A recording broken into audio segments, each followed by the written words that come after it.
Estamos aqui, o último bloco, fenômeno UFO de hoje, agora tratando de um caso de poltergeist ocorrido em Rosenheim, na Alemanha, no ano de 1967 também, né? Ali o fenômeno poltergeist, em alemão, poltergeist significa espírito brincalhão. Eu não sei se alguém pode achar graça, né, em objetos se movendo sozinhos, lâmpadas estourando, objetos pegando fogo, de repente, do nada. Quer dizer, agora chamar de brincalhão mais é o nome que ele recebe em alemão, né, normalmente é o mais utilizado, menos na Alemanha, curiosamente. Esse caso ocorreu no escritório de advocacia do Dr. Adams, advogado principal ali do escritório, e envolveu uma moça de nome Anne-Marie. O escritório tinha suas atividades normais quando, de repente, né, sem explicação nenhuma, lâmpadas fluorescentes começavam a se soltar de seus suportes. Começavam a falhar. Todos os telefones do escritório de advocacia começavam a tocar simultaneamente. A conta telefônica subiu a um nível absurdo. Outra coisa que ocorria também com os telefones, né, quando os advogados estavam conversando, de repente a ligação era cortada. A primeira providência que se tomou foi trocar-se as luzes fluorescentes por lâmpadas comuns. E a coisa foi pior ainda, porque as lâmpadas simplesmente explodiam, né? O Dr. Adams entrou em contato com a companhia de Força e Luz de Rosenheim, também em contato com a companhia telefônica, tentando, né, descobrir o que estava acontecendo no escritório, que estava virando uma loucura. A companhia telefônica instalou uma série de medidores no local, mas não descobriu a causa. O que eles chegaram à conclusão que a ligação partia do próprio escritório. Colocando-se aparelhos para monitorar os telefones, foi descoberto que eles passavam a emitir chamadas sem que ninguém os estivesse utilizando. E isso não é possível, né? O telefone não pode acusar uma chamada se ele não tiver em uso. A companhia de Força e Luz da cidade também colocou uma série de medidores, amperímetros, para ver do que se tratava, e descobriu que ocorriam fortes descargas elétricas ali na instalação do prédio. Não foi determinada a causa disso. Por que isso ocorria, essas fortes descargas elétricas, que deixavam os aparelhos praticamente enlouquecidos. Chegou-se à conclusão que a responsável seria a Anne-Marie, porque quando trocaram as lâmpadas fluorescentes pelas lâmpadas comuns, a sua passagem, ou elas balançavam em seus suportes, ou elas simplesmente explodiam e os cacos de vidro voavam na direção dela. Ela atraía aquele tipo de fenômeno. O fenômeno poltergeist, em alguns casos, pode se tratar de uma entidade espiritual no local perturbando, ou em alguns casos se acredita que seja uma energia da pessoa. Normalmente é muito ligado a adolescentes. Também os adolescentes problemáticos, revoltados, emitem um campo de energia ainda não detectado que causa uma série de problemas no local. Ainda se estuda muito isso, ainda não se chegou a uma conclusão definitiva. O que se sabe é que o fenômeno poltergeist normalmente, né, não dura muito tempo, ele não acompanha aquela pessoa que ele persegue. No caso da Anne-Marie, né, ela saiu de férias, mas ela frequentava o escritório, o fenômeno continuou ocorrendo, mas quando ela saiu do emprego, foi trabalhar em um outro escritório, o fenômeno cessou completamente, porque ela não estava mais no local, né?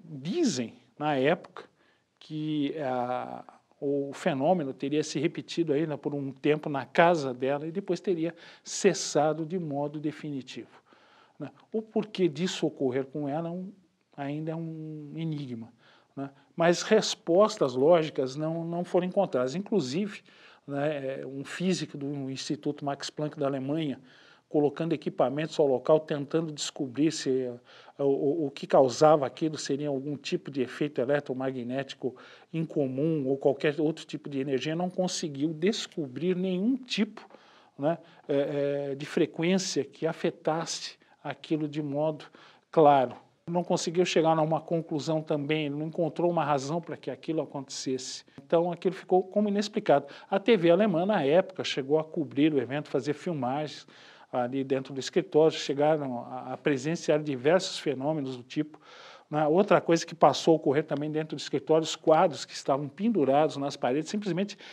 giravam 360 graus, né? Isso não poderia acontecer, porque um quadro normalmente é preso por um tirante ou um barbante num prego, ou então ele tem uma pequena argola na parte de trás e é preso num prego na parede.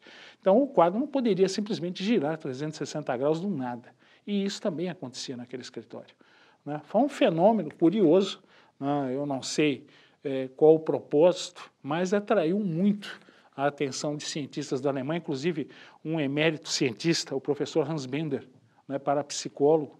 Ele também esteve presente no local, fez uma série de análises e de estudos, tentando compreender o que estava acontecendo, também não conseguiu chegar a conclusão nenhuma. Também é muito comum no efeito poltergeist, o fenômeno poltergeist, se atirar objetos. A pessoa está dentro de casa, né, e simplesmente objetos voam na direção da pessoa, ou seja, livros, ou copos, ou pratos, não importa, né, sempre é voltado para aquela pessoa a quem o fenômeno está perseguindo.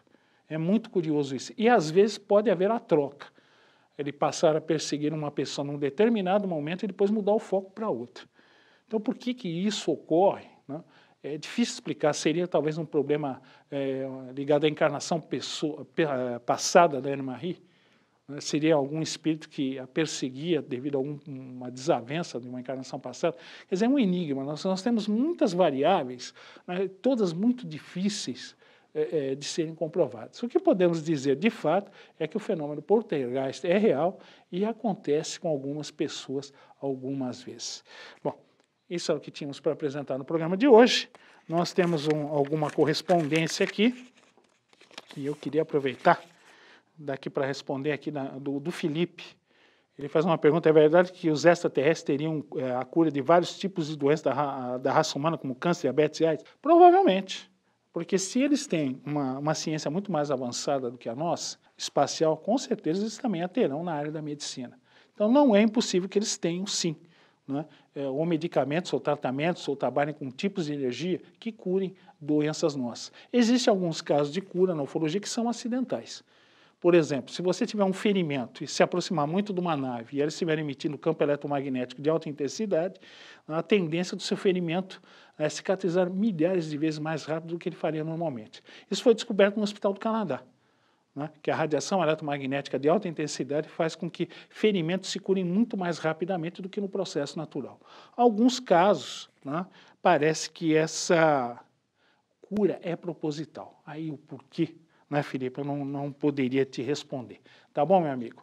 Então, era o que tínhamos para trazer no programa de hoje. Eu queria desejar uma ótima semana a todos, fiquem com Deus e até o nosso próximo encontro, semana que vem, com o seu, o meu, o nosso Fenômeno UFO. Beijo no coração e até lá.